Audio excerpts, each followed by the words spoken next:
교리문답 56문, 57문입니다. 56문. 왜 당신은 한마디로 그분이 죽으셨다고 말하지 않고 본디오 빌라도에 관하여 말하며 또한 그에게서 권한을 받았다고 말합니까? 그것은 단순히 이야기의 증명이 필요할 뿐만 아니라 또한 그분의 죽음이 존재와 연결되어 있다는 사실을 명확하게 표현하기 위함입니다. 어떻게 해서 그렇습니까? 그리스도께서 죽으신 건 우리가 마땅히 받아야 할 진심을 스스로 담당하시고 이를 통해 우리를 이기신 것으로 은혜시기 위함이었습니다. 우리가 하나님의 심판 앞에서 죄를 가지고 있기 때문에 그리스도께서 우리 대신 세상의 심판자 앞에 출두하여 그분의 이름을 통해 존재받기를 원하셨는데 이는 하늘에 계신 세상관의 보좌 앞에서 우리를 주셨다고 하시기 위함입니다. 사도신경에 이제 구원과 관련된 두 번째의 성육신 다음으로 고난과 관련된 아주 중요한 표현이 본디오 빌라도에게 고난을 받으시고 라는 표현으로 우리에게 소개되어지는데 이것은 무슨 뜻입니까? 라고 묻는 것입니다.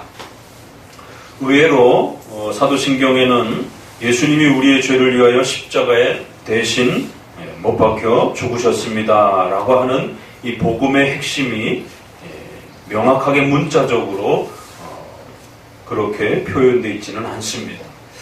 복음의 가장 중요한 부분은 바로 예수님이 우리의 죄를 대신 짊어지시고 죽으셨다라고 하는 이 정죄의 죽음이 표현되어야 되는데 실제적으로는 문자의 분명한 표현으로 사도신조에 그렇게 담기지 않았다라는 것에는 아주 놀라운 의미가 있는 것입니다. 문자적인 그러한 표현으로 분명하게 드러내지 않았지만 오히려 다른 방식을 통해서 그 의미를 좀 더 깊이 있게 다루는 형식을 취해준 것을 보게 됩니다.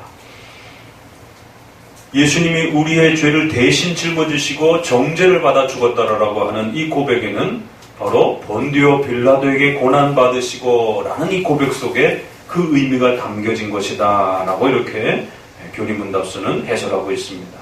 그 다음에 십자가에 못 박혀 죽으시고 그리고는 우리 사도신조의 번역에 없는 지옥에 내려가시고 라고 하는 이 세 고백이 바로 우리의 죄를 대신 짊어지시고 정죄의 죽음을 죽으셨다라고 하는 가장 중요한 이 복음의 핵심적 그 죄의 대속사상 대신 우리를 위하여 피 흘려 죽으셨다라고 하는 이 중요한 복음의 죄사함에 대한 인간의 전적 부패와 또 우리의 구원의 핵심인 바로 이 내용이 문자적으로 표현되기보다는 의미적으로 상징적이고 비유적인 또 이러한 표현들을 앞뒤로 배치하면서 좀 더 깊이 있고 더 풍성한 형태로 이 핵심적 복음의 내용들을 그렇게 담아내는 형태를 취했습니다.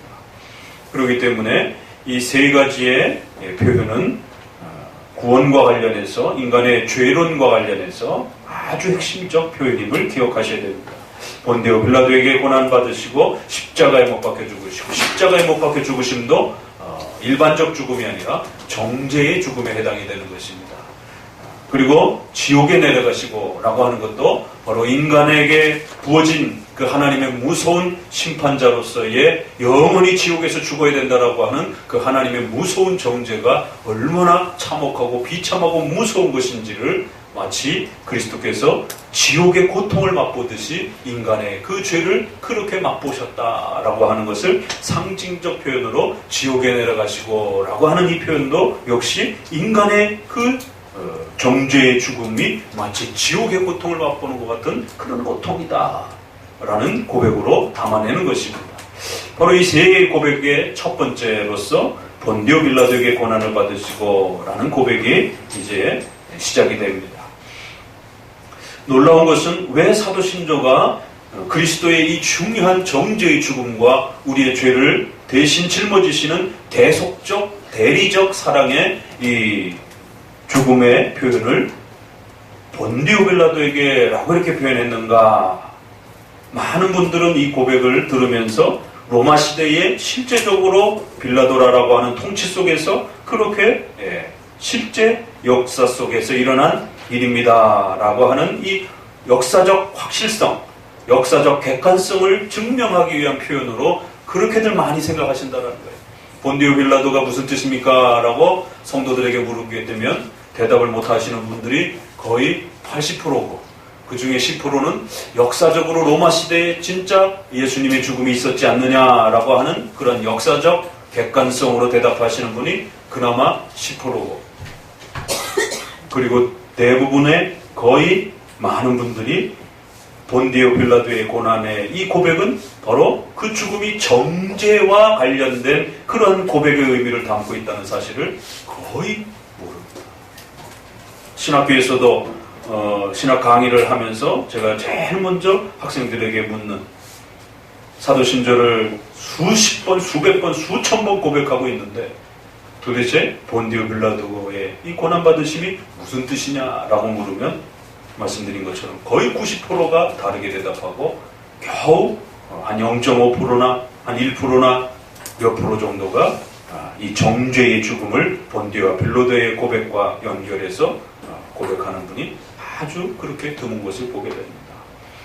사도신경의 이 중요한 교리적 핵심들을 교회에서 정기적으로 배우질 않았기 때문에 기독교의 핵심 교리가 무엇인지도 잘 모르고 또 본인들이 고백하고 있는 그 고백 내용이 또 무엇을 담고 있는지도 또 그 내용에 어떤 의미를 포함하고 있는 것인지도 전혀 이해하고 있지 못한 그저 말 그대로 로마 카톨릭에서 무지와 맹목적 복종 속에서 아무 뜻도 모르고 그냥 시키는 대로 고백하고 암송하는 그러한 주문처럼 되어져 있는 가장 또 대표적인 그 현상이 바로 이 본디오 빌라도에 대한 고백입니다.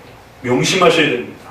본디오 빌라도에 대한 이 고백은 빌라도가 죽였다라는 그러한 단순한 뜻이 아닌 것입니다. 그래서 빌라도에게 고난받으셨다라는 표현 번역보다는 빌라도 통치 아래에서 이것이 조금 더 원문적인 그러한 번역이지만 그렇다고 해서 그 의미를 정확하게 또 담아내는 것도 아닙니다. 의미는 이렇게 교리문답을 통해서 부지런히 교육을 받으셔야 되는 것입니다. 이 의미는 역사적인 객관적 사실입니다라고 하는 본디오 빌라도라고 하는 로마의 통치 역사 속에서 일어났다라고 하는 역사성을 증명하는 그러한 내용도 있지만 더 중요한 것은 그분의 죽음이 정죄와 연결되어 있다는 사실을 기억하셔야 됩니다. 그런데 이 정죄와 연결된 본디오 빌라도에 대한 이 고백은 제네바 교리문답이 아주 가장 정확하게 설명하고 있습니다. 하이델베르그 유리문답은 이 부분에서 조금 설명이 명확하지 않습니다. 소유리문답은 이 표현을 교리적으로 풀어서 설명을 했기 때문에 본디오 빌라도에 대한 부분을 직접적으로 표현하지는 않고 교리적으로 풀어서 설명을 하고 있습니다. 제네바 교리문답은 직접적으로 본디오 빌라도에 대한 부분들을 언급하면서 그것은 하나님이 정죄하시는 정죄의 죽음, 인간의 전적 부패와 원죄에 대한 하나님의 무서운 정죄의 심판과 관련되어 있다는 사실을 기억하셔야 됩니다. 차라리 이것이 훨씬 더 분명하게 와닿으려면 우리가 예수 그리스도를 십자가에 못 박혀 죽였고 라고 이렇게 고백한다라면 훨씬 더 의미가 더 분명하게 드러날 수도 있을 것처럼 생각할 수 있습니다. 그러나 우리가 예수님을 죽였다라는 그러한 개별적 죄에 대한 문제보다도 더 중요한 그리스도의 죽음의 문제는 바로 하나님의 정죄에 대한 그 죽음을 대신 짊어지셨다라고 하는 하나님의 원죄에 대한 심판적 정죄와 그 정죄를 대신 짊어지신다라고 하는 이러한 대속사상이 본디오 빌라도라고 하는 이 고백 속에 담겨져 있는 것입니다. 어떻게 해서 그런 것입니까? 라고 했을 때 우리가 받아야 될 징벌을 스스로 담당하시고 이를 통해서 우리를 이 징벌로부터 구해내시기 위함이었습니다. 바로 이 본디오 빌라도 고난 속에는 인간의 전적 부패와 원죄에 대한 인간의 그 부패와 악에 대한 하나님의 무서운 그 징벌을 우리가 받아야 되는데 이 징벌을 그리스도께서 대신 짊어지시는 이러한 내용이 담겨 있는 것입니다. 바로 이 징벌로부터 우리를 구하시는 바로 그런 내용이 담겨 있습니다. 우리가 하나님의 심판 앞에서 악행자로 죄를 가지고 있었기 때문에 그리스도께서 우리 대신 지상의 심판자 앞에 출두하여 하나님은 하나님 자신의 심판주로서의 그 정죄, 인간의 죄는 반드시 죽어야 된다라고 하는 것. 그러면 그 인간의 죄를 누군가 대신 짊어진다라면 그 자가 죄인이 되어서 하나님의 무서운 정죄를 받고 죽어야 된다라고 하는 이 공의의 하나님의 심판의 엄중한 정죄의 선언을 로마 심판자라고 하는 이 지상의 최대의 법정이었던 당대의 로마 법정을 이용하셔서 하나님의 재판관으로서의 그 행위를 로마 법정을 이용하셔서 그리스도에게 그렇게 정죄라고 하는 이 무서운 심판을 그리스도에게 쏟아부었다는 것입니다. 그래서 예수님은 분명히 의로운 분이고 죄가 없는 분이다라고 본디오 빌라도가 또 선언했지만 그럼에도 불구하고 그리스도를 십자가에 못 박아 죽여라라고 하는 또 그리스도를 죄인처럼 그렇게 선언하는 이 빌라도 스스로는 그것을 알고 한 것은 아니지만 하나님께서 그 빌라도를 그렇게 사용하셔서 하나님의 정죄를 의로우신 분인데도 불구하고 죄인으로서 죽어야 된다라고 하는. 그럼 의로운 분이 왜 죽어야 되느냐? 누군가의 죄를 대신 짊어지고 죽는다라고 하는 대속적 죽음이라고 하는 하나님의 그 정죄를 대신 짊어진다라고 하는 그러한 하나님의 무서운 정죄를 그리스도께서 받으신다라고 하는 이러한 심판적 정죄 또 대속적인 죽음에 대한 그러한 은혜가 이 빌라도의 심판이라고 하는 빌라도의 법정이라고 하는 그래서 빌라도 개인을 생각하시는 것이 아니라 이 로마의 법정이라고 하는 법적 재판장 자리를 통해서 하나님께서 그리스도를 정죄하시는 그리스도를 죄인이라라고 죄로 죽어야 된다라고 하는 이 무서운 정죄를 그리스도에게 대신 그렇게 우리 대신 쏟아내시는 그리하여 그리스도께서는 그 정죄를 받으시고 또 정죄의 죽음인 십자가에 죽는 그랬을 때 그 인간의 정죄받은 죽음이라고 하는 그 고통이 지옥의 고통과 같은 그러한 어마어마한 무서운 하나님의 심판과 벌의 고통이었다라고 이렇게 고백함으로 인해서 사도신조는 우리 인간이 짊어져야 될 그 참혹한 죄 하나님으로부터 정죄받은 이 죄의 죽음이 얼마나 무섭고 비참한 것인지 바로 이 정죄의 죽음을 우리 스스로 해결할 수 없기 때문에 그리스도께서 하나님의 심판대 앞에서 스스로 죄인이 되셔서 인간의 죄를 대신 짊어지시고 그 정죄의 죽음을 자신의 것으로 그렇게 받으시겠다라고 하는 그 심판의 선언을 본디오 빌라도라고 하는 로마 법정을 이용해서 하나님의 재판정 앞에서 그리스도께서 정죄받으시는 그러한 바로 죄에 대한 정죄와 그 정죄로 인한 하나님의 무서운 형벌을 그리스도에게 내리는 이러한 하나님의 보좌의 심판적 그 법정의 모습을 보여준 것이다 라고 이렇게 표현한 것입니다. 그러니까 본디오 빌라도에 대한 이러한 그 재판장의 이러한 모습들은 상징적이고 비유적인 그러한 의미를 가지면서도 바로 하나님의 법정을 인간의 법정을 대신하여 그렇게 그리스도의 정죄받으시는 그러한 장면들을 우리에게 나타내 준 것입니다. 그렇기 때문에 본디오 빌라도에 대한 고백을 하실 때마다 하나님의 무서운 정죄를 하나님의 심판대 앞에서 우리 대신 그 정죄를 받으시는 그리스도를 항상 묵상하시고 고백하셔야 되는 것입니다. 56문, 57문은 그 어떤 교리문답에도 없는 이 제네바 교리문답이 아주 정확하게 설명해주는 소중한 본디오 빌라도에 대한 그러한 내용입니다.